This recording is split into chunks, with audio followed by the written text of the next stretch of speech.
ఇక ఉత్తమ్ కుమార్ రెడ్డి ఆయన హుజూర్ నగర్కి సంబంధించినటువంటి కాన్స్టిట్యున్సీ. ఉత్తమ్ కుమార్ రెడ్డి మనకు గెలుస్తాడా లేదా? ఉత్తమ్ కుమార్ రెడ్డి పరిపాలన ఎట్లుంది? ఉత్తమ్ కుమార్ రెడ్డి పోర్ట్ఫోలియో ఎట్లుంది? ఉత్తమ్ కుమార్ రెడ్డి పైన జనాల ఒపీనియన్ ఏందనేది హైకమాండ్ తెలుసుకునేటటువంటి కార్యక్రమం చేస్తారు. ఎందుకంటే వీళ్ళు పోయి ఓ అద్భుతంగా ఉంది, సూపర్ ఉందని చెప్పొచ్చారు కదా. Uttam Kumar Reddy irrigation, food and civil supply minister. మరి ఆయన శాఖ ఎట్లుంది? ఆయన శాఖలో ఏమైనా సమస్యలు ఉన్నాయా? ముఖ్యమంత్రి రేవంత్ రెడ్డి దగ్గర రెండు ఉన్నాయి. హోమ్ మినిస్ట్రీ ఉన్నది, ఎడ్యుకేషన్ కూడా ఉన్నది.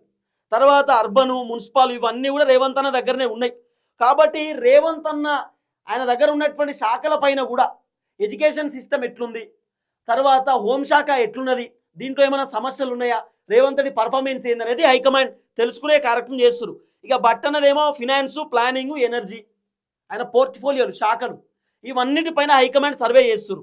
తర్వాత Damodar Rajanarasimha health, medical, family welfare, science and technology.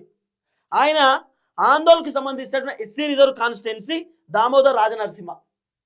అసలు ఈయన గెలుతడా గెలవడం వల్ల ఆందోళనలో అనేది కూడా హైకమాండ్ సర్వే చేస్తారు. తర్వాత ఈయన మినిస్ట్రీ పైన, ఈయన మినిస్టర్కి ఫిట్టా అన్ఫిట్టా, ఈయన శాఖ ఎట్లున్నది, ఆ వైద్య శాఖలో ఏమైనా సమస్యలు ఉన్నాయా, దామోదర్ రాజనరసింహ పైన జనాల ఒపీనియన్ ఏంది, పబ్లిక్ ఏమనుకుంటుర్రు, ఇవన్నీ సర్వే చేస్తురట. తర్వాత కోమటిరెడ్డి వెంకటరెడ్డి, ఈయన roads, buildings, cinematography. Komatireddy Venkatreddy నల్గొండకు సంబంధించినటువంటి వ్యక్తి.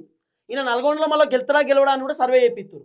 తర్వాత ఈయనకు సంబంధించిన మంత్రి శాఖలు ఉన్నాయి కదా, రోడ్స్, బిల్డింగ్స్ పరిస్థితి ఏంది, జనాలు రోడ్ల పైన ఏమనుకుంటారు, బిల్డింగ్ల పైన ఏమనుకుంటారు, సినిమాటోగ్రఫీ సినిమా వాళ్ళు ఏమనుకుంటారు, ఈ మంత్రి పర్ఫార్మెన్స్ బాగుందా లేదా అని చెప్పి సర్వే చేపిస్తారు.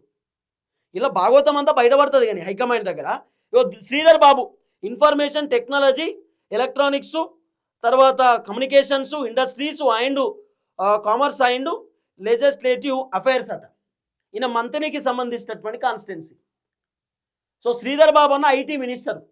ఈ ఐటీ ఎట్లుందని తెలుసుకుంటున్నట్టు ఇప్పుడు ఐటీకి సంబంధించినటువంటి వాళ్ళు కొంతమంది ఉంటారు కదా, రాయదుర్గము లేకపోతే మాదాపూర్ హైటెక్ సిటీలో ఉంటారు కదా, వాళ్ళతో తెలుసుకుంటున్నారట అసలు ఏంది శ్రీధర్ బాబు పర్ఫార్మెన్స్ ఎట్లుంది, శ్రీధర్ బాబు ఏమైనా డెవలప్మెంట్ చేస్తున్నాడా, శ్రీధర్ బాబు ఐటీ గురించి ఏమన్నా మంచిగా పర్ఫార్మెన్స్ ఇస్తుండా అని చెప్పి తెలుసుకుంటుంది హైకమాండ్.